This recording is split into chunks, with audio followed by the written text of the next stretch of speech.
लक्ष्मीर्मेधाधरा पुष्टि गौरी तुष्टि प्रबाधिते एताभि पाहि तनुभिः अष्टाभिर्मां सरस्वती। सरस्वत्यै नमो नित्यं भद्रकाल्यै नमो नमः। वेद वेदांत वेदांग विद्यास्थानेभ्यः च विद्यास्थानेभ्यः च। परम पूज्य गुरुदेव परम वंदनीय माता जी के श्री चरणों में नमन करते हुए आप सभी दर्शकों को नमस्कार करता हूं। मित्रों, सनातन वैदिक धर्म में 16 संस्कार विख्यात हैं।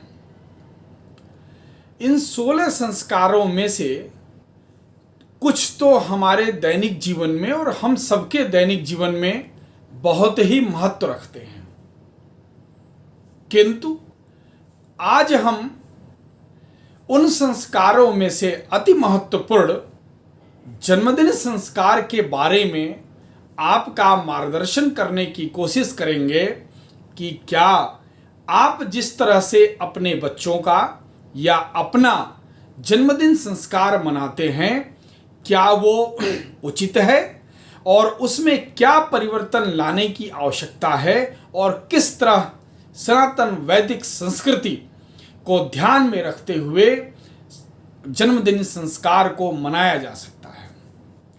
मित्रों, आप सभी जन्मदिन संस्कार मनाते हैं।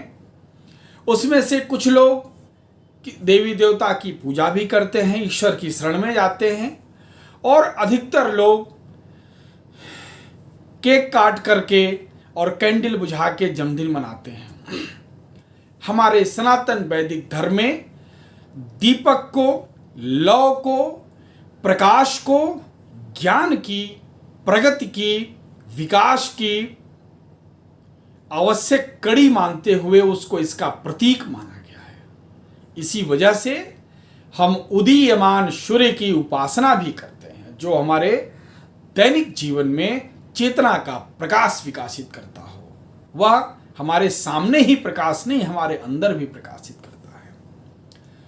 तो ये परंपरा, ये परिपाटी आपको किसने सिखाया? आपको कहां से पता चला कि आपके बच्चे का 14वां, 15वां, 16वां वसंत है और आप उसके वसंत पर 14, 15, 16 की कैंडल को मुंह से फूंक करके जला दे रहे हैं, बुझा दे रहे हैं? कहां से सीखा आपने? हमारी वैदिक संस्कृति, सनातन संस्कृति का यह अंश कभी नहीं है और हो नहीं सकता। जन्मदिन संस्कार वास्तव में आत्मचिंतन का संस्कार है। आत्मचिंतन किसका? हमने जीवन के जो वसंत बिता दिए वह तो हमारे इस बहुमूल्य, अमूल्य जीवन के उतने अंश, उतने वसंत तो निकल गए, पर हमने क्या पाया और क्या खोया? जीवन के हर एक एक वसंत निकलते चले गए और आप अपने जीवन में हर साल कुछ न कुछ बुराइयां जोड़ते चले गए। यह था मतलब जन्मदिन मनाने का? नहीं, ऐसा कभी नहीं हो सकता। तो जन्मदिन उस आत्मचिंतन दिवस के रूप में होता है जिसमें हमको इस बात का चिंतन करना होता है कि आज हमारे जीवन के 25 वसंत पूरे हुए, क्या हम अपने को मनुष्य जीवन के आदर्शों के अनुरूप पालने में, ढालने में, विकसित करने में सक्षम हो पाए? यदि हां तो अति उत्तम, यदि नहीं तो क्या क्या कमियां रह गई हैं, उन कमियों पर हमको काम करने की आवश्यकता है। तो अब हम आपको बताना चाहते हैं कि जन्मदिन किस तरह मनाया। सनातन वैदिक धर्म में जितने भी संस्कार हैं उनमें एक प्रमुख कार्य है, वह है यज्ञ या हवन, जिसको आप बोलते हैं। यज्ञ एक विशाल कार्य, उसका एक पोर्शन जब हवन कुंड में आप हवन सामग्री, वो हवन बेसिकली यज्ञ।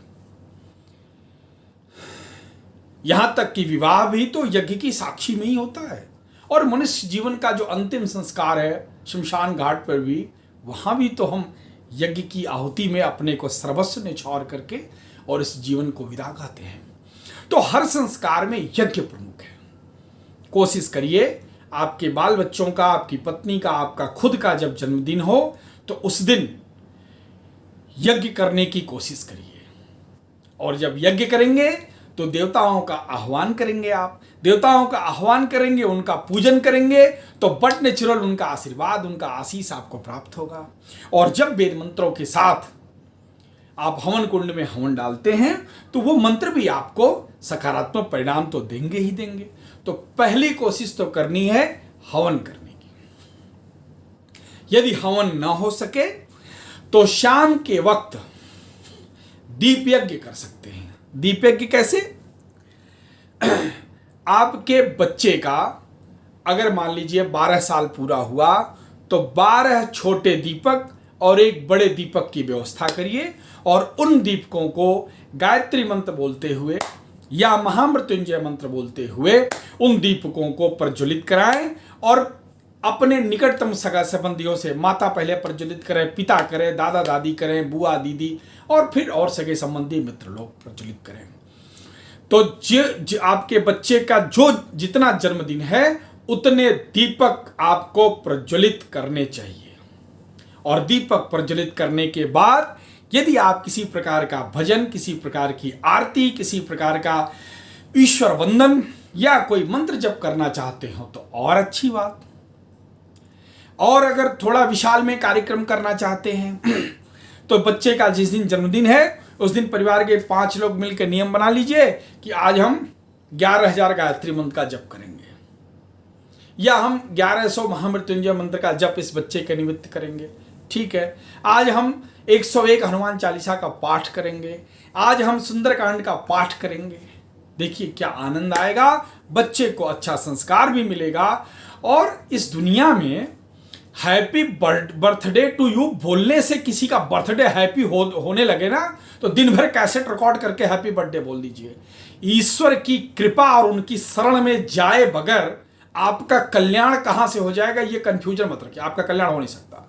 आपको ईश्वर के शरण में जाना है, वेद मंत्रों के शरण में जाना है, यज्ञ भगवान के शरण में जाना है, तो ही कल्याण होगा ना।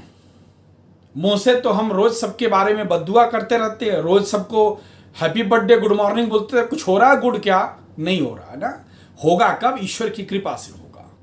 तो आप इस बात को समझिए कि परमात्मा के चरणों में जाने के अलावा कल्याण का कोई रास्ता नहीं है। तो दीपक प्रज्वलित करके आप जिन भी देवी देवताओं की उपासना कर सकते हैं उपासना करिए। और आपको एक आनंददायक बात बता रहे हैं, थाली में बच्चे का जो नाम है गाय की देसी घी लेकर करके पहले उस नाम को लिख लीजिए, फिर चंदन उसके ऊपर छिड़क दीजिए और फिर थाली को झाड़ दीजिए, उसका नाम उभर जाएगा। नाम को सामने पूजा स्थल पर रख करके उसके नाम के ऊपर भी अक्षत पुष्प आप अर्पित कर सकते हैं। और आपको चीज बता रहे हैं, जिस बालक का जन्मदिन है उसको बैठा करके परिवार के सगे संबंधी या अगर कोई आप आयोजन कर रहे हैं तो ठीक है, नहीं तो परिवार के सगे संबंधी ईश्वर का नाम लेकर के अक्षत पुष्प लेकर के उसके ऊपर मंत्र के साथ आप छिड़काव करेंगे।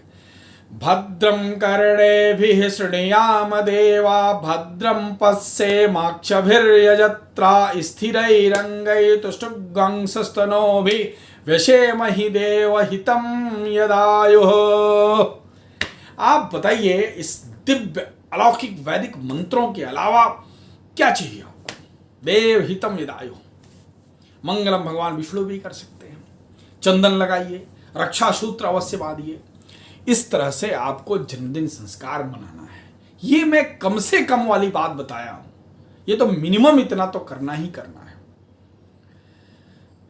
बच्चा बड़ा है तो उसको फिर भगवान के सामने 11 माला गायत्री मंत्र का जप करा दीजिए या 11 माला महामृत्युंजय का जप करा दीजिए। अगर और विशद कार्यक्रम करना चाहते हैं रुद्राभिषेक कर लीजिए। और विशद करना चाहते हैं सुबह से लेकर शाम तक का एक जप का अनवरत जप का अनुष्ठान कर लीजिए। इस तरह से करिए, बच्चे का कल्याण होगा, संस्कार विकसित होंगे और जीवन सुखमय बनेगा। नमस्कार।